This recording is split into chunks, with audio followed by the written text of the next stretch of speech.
மக்களே, தமிழக அரசியல் நிகழ்வுகள்ல ஏகப்பட்ட ட்விஸ்ட் அண்ட் டர்ன்ஸ் நடக்குது. குறிப்பா திருமாவளவன் டிவிகேக்கு ஒரு குத்து, இந்த பக்கம் டிஎம்கேக்கு ஒரு குத்து அப்படின்ற மாதிரி அட் அ டைம்ல 2 சைடும் ஒரு கோலை போடுற மாதிரி ஒரு சிச்சுவேஷனை பண்ணிட்டு இருக்காப்புல. இன்னொரு பக்கம் ஸோ திமுகவோட ஜென்சி அந்த ஒருங்கிணைப்பாளர் அவரை வந்து ஜாமீன் கொடுத்து ரிலீஸ் பண்ணிட்டாங்க. அவங்களோட கொண்டாட்டங்கள்லாம் இருக்கே வேற மாதிரி இருக்குது.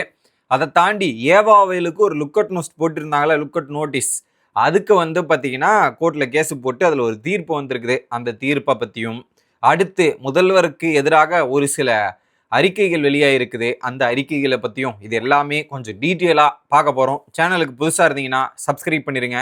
வீடியோவுக்கு ஒரு லைக்கும் ஐப்பும் கண்டிப்பாக கொடுத்துடணும். ஃபேஸ்புக் மற்றும் யூடியூப்பில் ஃபாலோ பண்ணாமல் இருக்கிற நண்பர்கள் எல்லாருமே ஃபாலோ பண்ணிவிட்டு வீடியோவை பார்த்தா ரொம்ப ரொம்ப உதவியாக இருக்கும். மறந்துடாதீங்க மக்களே. இப்போ கண்டென்ட்டுக்குள்ளே போயிடலாம். ஸோ திருமாவளவன் அவர்கள் ஒரு பக்கம் அந்த முதல்வர் ஆயிரலாம் அப்படின்ற ஒரு கனவுல இருந்துட்டு இருக்காரு போல இருக்கு. ஏன்னா டிவிக்கே அந்த மெஜாரிட்டி காட்டாம போதுல பார்த்தீங்கன்னா அதிமுக திமுக சேர்ந்து திருமாவளவனை முதல்வர் ஆக்கலாம் அப்படின்ற மாதிரி ஒரு விஷயத்த ட்ரை பண்ணாங்க.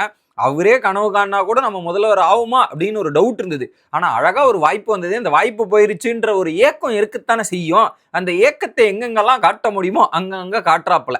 அதுல என்ன பண்ணியிருக்காரு, ஒரு இடத்துல பேசும்போது பார்த்தீங்கன்னா, நாங்கள் டிவிக்கு வெற்றியை பெற்றதுல சந்தோஷப்படலை அப்படின்ற மாதிரி பேசுகிறாப்புல.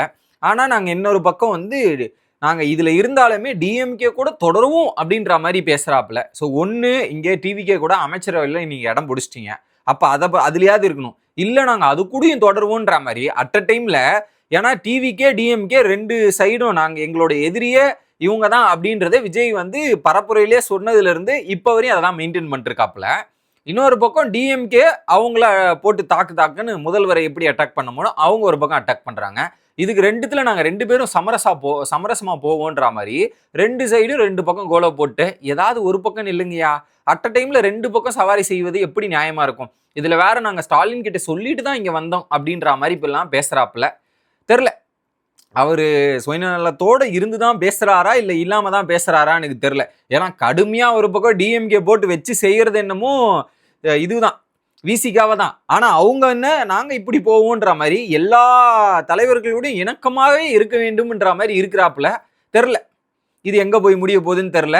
சார் ஒன்று அந்த பக்கம் நில்லுங்க, இல்லை அந்த பக்கம் இல்லை, சேத்துல ஒரு கால் ஸோ இதுல ஒரு கால் அப்படின்ற மாதிரி வச்சுக்கிட்டு ரெட்டை சவாரிலாம் பண்ணுவது அரசியலுக்கு உகந்ததல்ல. ஒரு சைடு நின்னா நில்லுங்க, இல்லை விட்ரா பண்ணிட்டு நாங்கள் வெளியே வந்துடுறோம் அப்படின்றத நீங்கள் வந்துட்டு ஆட்சி கவித்துட்டு கூட போங்க, பிரச்சனை கிடையாது.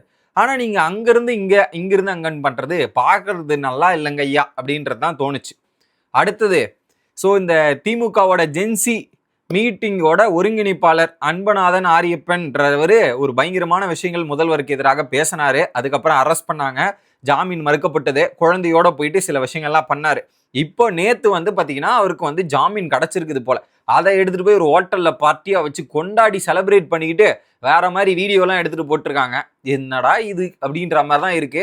திருந்த மாட்டாங்க. உண்மையை சொல்றேன், திமுக இப்போ வந்து ஜென்சியை வச்சு நம்ம ஒரு ஐப் பண்ணலாம், மேலே போகலான்னு ட்ரை பண்றாங்க இல்லையா, அவங்க பண்ற ஆக்டிவிட்டிஸே அவங்களுக்கு கொஞ்சம் பேக் ஃபயர் ஆகுதுன்ற தயவு செய்து சொல்லி புரிய வைங்க யாராவது அப்படின்ற மாதிரி தான். குறிப்பா ஜூலி அவர்கள் இதுல ஜென்சின்னு பார்த்தா அதுல ஜென்சியில இருக்கவங்க இருக்கிற ஏஜோட அதிகமா இருக்கு, அவங்கெல்லாம் ஜென்சின்றாங்க. அந்த மாதிரி பல விஷயங்கள் இதுல விமர்சனம் வைக்கலாம். ஆனா விமர்சனம் வைக்கிறேன்ற பேர்ல எதை சொல்றன்ற பேர்ல கலாய்க்கிறது, குழந்தையோட வச்சு இது பண்றதுன்ற மாதிரி நீங்க பண்றீங்க. அதெல்லாம் நல்லாவே இல்லை. தயவு செய்து அதை கொஞ்சம் மாத்திக்கிட்டு அதை வந்து பார்த்தீங்கன்னா நியாயமான முறையில் விமர்சனங்கள் வையுங்கள். அது வந்து வரவேற்கத்தக்கதா இருக்கும். ஆனா விமர்சனன்ற பேர்ல நீங்க பண்றதெல்லாம் விமர்சனம் கிடையாதையா, கலாய்க்கிறது. அதே கர்மா வந்து உங்களுக்கு என்னைக்கா இருந்தாலும் ரிட்டர்ன் பண்ணும். அது யாருக்கா இருந்தாலும் கர்மா இஸ் பூமராங்கன்றதை தெரிஞ்சுக்குங்க ஐயா, தெரிஞ்சுக்குங்க. இன்னொரு பக்கம் அவர் வேற ஐ எம் பேக் அப்படின்ற மாதிரி வீடியோ எல்லாம் போட்டிருக்காப்புல. பார்ப்போம், இதுக்கப்புறமா அது போயிட்டு வந்ததுக்கு அப்புறமா அது உருப்படியா பேசுப்பா, நியாயப்படி விமர்சனம் வைப்பா. இந்த மாதிரி மரியாதை குறைவாவோ அவதூறாகவோ பேசுவதை தவறு, நிறுத்தி கொள்ளுங்கள். இன்னொன்னு, நம்ம இதுல அருண்ராஜ் இருக்கார் இல்லையா, மருத்துவத்துறை, அவர் வந்து பாத்தீங்கன்னா கிட்னி கேஸை வந்து அடுத்து நாங்க தீவிரமா விசாரணை பண்ண போறோம், இந்த மாதிரி விஷயங்களை பண்ண போறோம்ன்ற மாதிரி ஒரு அறிக்கை வெளியா இருக்குது. ஜூலி மேடம் அவர்களே கொஞ்சம் பார்த்து உஷாரா இருந்துக்குங்க. உங்க மேலதான் இந்த வழக்குகள்லாம் பல விஷயங்களுக்கு பல இடத்துல உங்க பேர் தான் அடிப்படுது. தயவு செய்து என்ன பண்ணீங்க ஏது பண்ணீங்கன்னு தெரியல, கொஞ்சம் உஷாரா இருந்துங்க. அடுத்து வந்து உங்களுக்கு ஏதாவது போட்டு விட்டுற போறாங்க. அதுக்கப்புறம் நீங்களும் கோட்டும் இதுவுமா தெரிஞ்சிட்டு இருக்க வேண்டியதா போயிட போது. கொஞ்சம் பார்த்து உஷாரா இருந்துக்குங்க. ஆனா கண்டிப்பா தப்பு பண்ணியிருந்தா அதுக்கான தண்டனையை வாங்கி கொடுக்கணும். வாங்கி கொடுக்கறது தான் நல்லது. பார்ப்போம். அடுத்து ஏவா வேலு இருக்காரு இல்லையா? ஸோ ஒரு பக்கம் ரோடே போடாம ரோடு போட்டுட்டேன் அப்படின்ற மாதிரி கான்ட்ராக்ட்ல காசு வாங்கிட்டு அதுக்கப்புறம் கம்ப்ளைண்ட் ஆனதுக்கப்புறம் இந்த இது பண்றது இந்த மாதிரி சம்பவங்கள்லாம் பண்ணாரு. ரீசெண்டாக அவர் வீட்டுக்கு வந்து லஞ்ச ஒழிப்புத்துறை ரைடுலாம் போனாங்க. அதுல ராசாலாம் உள்ள போயிட்டு இந்த மாதிரி பல சம்பவங்கள் நடந்தது இல்லையா? இப்போ அவருக்கு 2 வாட்டி நோட்டீஸ் அமைச்சிருக்காங்க. ஜூன் 30ஆம் தேதி 2026 அப்போ ஒரு நோட்டீஸ், ஜூலை 4ஆம் தேதி 2026ஆம் தேதி 2 நோட்டீஸ் அமைச்சிருக்காங்க. அந்த 2 நோட்டீஸ் அமைச்சுமே அவர் வந்து விசாரணைக்கு ஆஜராகல. அவர் தான் ஒரு பக்கம் உடல்நல குறைவா சிங்கப்பூர்ல போய் அட்மிட் ஆயிருக்காரு இல்லையா? இப்போ அவர் வந்து 12ஆம் தேதி ஜூலை 12ஆம் தேதி ரிட்டர்ன் வராராம் இந்தியாவுக்கு. அதுவும் தமிழ்நாட்டுக்கு வரார். வந்த உடனே அவரை பிடிச்சி விசாரணை பண்ணுன்றதுக்காக லுக் அவுட் நோட்டீஸ் கொடுத்துட்டாங்க. இதை வந்து என்ன பண்ணியிருக்காங்க, கோர்ட்ல கேஸ் போட்டு அதை வாபஸ் வாங்கணுன்ற அடிப்படையில் எடுத்துட்டு போன உடனே கோர்ட்ல என்ன சொல்லிட்டாங்க, அவர் 70 வயசு, இப்பதான் கொஞ்சம் இஷ்யூஸ்லாம் இருக்கு, அதனால வந்து இதெல்லாம் பண்ணக்கூடாது, நீங்க விசாரணைக்கு மட்டும் அவர் வந்து ஆஜராகணும், ஒத்துழைப்பு கொடுக்கணும் அப்படின்றத ஜூலை 15ஆம் தேதி அவர் வந்து ஆஜராகணும் அப்படின்ற மாதிரி ஒரு இது கொடுத்துருக்காங்க.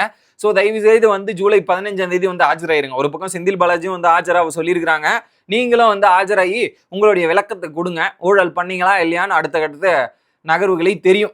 ஆனா ரோடே போடாம ஆட்டிய போட்டிருக்காரு பாத்தீங்களா, அங்கதான் அண்ணன் கெத்து ஒரு பக்கம். இப்ப இந்த சம்பவங்கள் நடந்ததா? அடுத்ததாக இப்போ முதல்வர் வந்து நாளை கரூர் செல்கிறார் இல்லையா?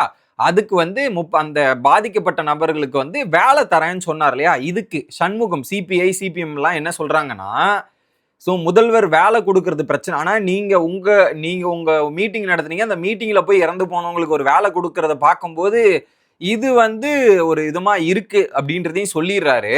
இன்னொரு பக்கம் அது இந்த அந்த கேஸை வந்து வேற போக்குல எடுத்துட்டு போற மாதிரி இருக்குன்னு சொல்றாரு. அது மாற போறது இல்லை. 20 லட்ச ரூபா கொடுத்துமே அவங்க மாத்தி பேசினாங்களா? நடந்தது தான் எல்லா விசாரணைகளும் நடந்து முடிஞ்சிருக்கு. இதுக்கப்புறம் எதுவும் பெருசா மாற போறது இல்லை. பட் அதை போய் பண்ணிட்டோம். ஆனா அவர் சொன்ன இன்னொரு பாயிண்ட் வந்து ஏற்புடையதாக தான் இருந்துச்சு. என்னன்னா, அந்த வேலை கொடுக்குறீங்கல்ல, அந்த பாதிக்கப்பட்ட இறந்து போனவங்களுக்குலாம் வேலை கொடுக்கறது ஓகே, அது நாங்களும் வரவேற்கிறோம். ஆனா இதுல இன்னொரு சிக்கல் இருக்கு. இந்த மாதிரி நிறைய பேர் வேலை செய்யும் போது, கவர்மெண்ட்ல இது பண்ணும்போது வேலை செஞ்சவங்க நிறைய பேர் இறந்து போயிருக்காங்க, அவங்களுக்கும் சேர்த்து கொடுக்கணும். அதுக்கேற்ற மாதிரி ஒரு வரைமுறை, ஒரு ரூல்ஸ் அண்ட் ரெகுலேஷனை உருவாக்கிட்டு இதை நீங்க கொடுங்க, தப்பு கிடையாதுன்ற மாதிரி அவர் சொல்லியிருக்கிறாரு. இது ஒரு நியாயமான கோரிக்கையா தானே இருக்கு. அதை வந்து பரிசீலனை பண்ணிட்டு ஒரு முடிவெடுங்க. இப்ப நீங்க உங்க மீட்டிங்ல போய் சேர்த்து இறந்து போயிட்டாங்கன்றதுக்காக அவங்களுக்கு கொடுத்துட்டா இன்ச்சும் பேருக்குலாம் கொடுக்காம போனது எப்படி சரியா இருக்கும்? ஆனா நியாயம் என்றது எல்லாருக்கும் ஒரே முறை இருக்க வேண்டும் அப்படின்ற மாதிரி ஒரு கோரிக்கை வச்சிருக்கிறாரு. இதை வந்து வரவேற்கலாம். அது வந்து எல்லாருக்கும் கொடுக்கும். ஏன்னா எல்லாம் அதை படிச்சுட்டு இந்த எக்ஸாம்ல பாஸ் ஆகிட்டு கவர்மெண்ட் வேலைக்கு போயிட மாட்டோமான்னு எத்தனையோ பேர் பல எக்ஸாம் எழுதிட்டு இன்னும் பாஸ் ஆகாம இருக்காங்க. சீட்டு கவுண்ட் கிடைக்காம போறது உண்டு. ஏன்னா இப்போ 1 லட்சம் பேர் எழுதுனானா அதுல வேகன்சி 100 பேருக்குன்னு போது அப்போ எத்தனை 100 பேருக்கு தான் பாசிபிலிட்டி, மிச்சம் இருக்கவங்கலாம் வாய்ப்பு இல்லைன்னும் போது அடுத்த வாட்டி ட்ரை பண்ணிட்டே இருப்பாங்க இல்லையா? இந்த மாதிரி ரிஸ்க்கும் இருக்கு. அப்படி அரசு வேலையில இருக்கும்போது இறந்தவங்களுக்கு ஒரு சட்டத்திட்டத்தில் எடுத்துட்டு வாங்க, ஒரு கிரைட்டீரியா வைங்க, அதை பற்றி கொடுங்க அப்படின்றது நியாயமான ஒரு கோரிக்கை. அடுத்து சிஎம் நேத்து வந்து பாத்தீங்கன்னா இந்த ஹாஸ்பிட்டலுக்கு போயிட்டு இருந்தார் இல்லையா, எக்மோர் சில்ட்ரன் ஹாஸ்பிட்டல், அங்க வந்து இந்த மாதிரி பேஷண்ட்ஸ் கிட்ட நிறைய பேர் காசு வாங்குறாங்கன்ற கம்ப்ளைண்ட்லாம் வந்திருக்கு. அது இதுக்கப்புறம் யாராவது கம்ப்ளைண்ட் வந்துச்சுன்னா அவங்க மேல இமிடியேட் ஆக்ஷன் எடுக்கணும்ன்றதையும் அங்க மக்கள் எல்லாம் சிஎம் வந்ததை பார்த்து கொண்டாடிட்டு இருக்காங்க. இது ஒரு பக்கம் நடந்துட்டு இருக்கு. இன்னைக்கு 3 ஐபிஎஸ் ஆபீசர் வந்து அதிரடி மாற்றங்கள் நடந்திருக்கு. ஈரோடு சிறப்பு அதிரடி படைக்கு வந்து டிஐஜி வருண்குமார் வந்து போட்டிருக்காங்க. அடுத்து சிபிசிஐடிக்கு வந்து விக்ரம் ஐபிஎஸ் போட்டிருக்காங்க. ஸோ நிறைய மாற்றங்கள் நடக்கிறத பார்க்க முடியுது. அடப்பாவீங்களா,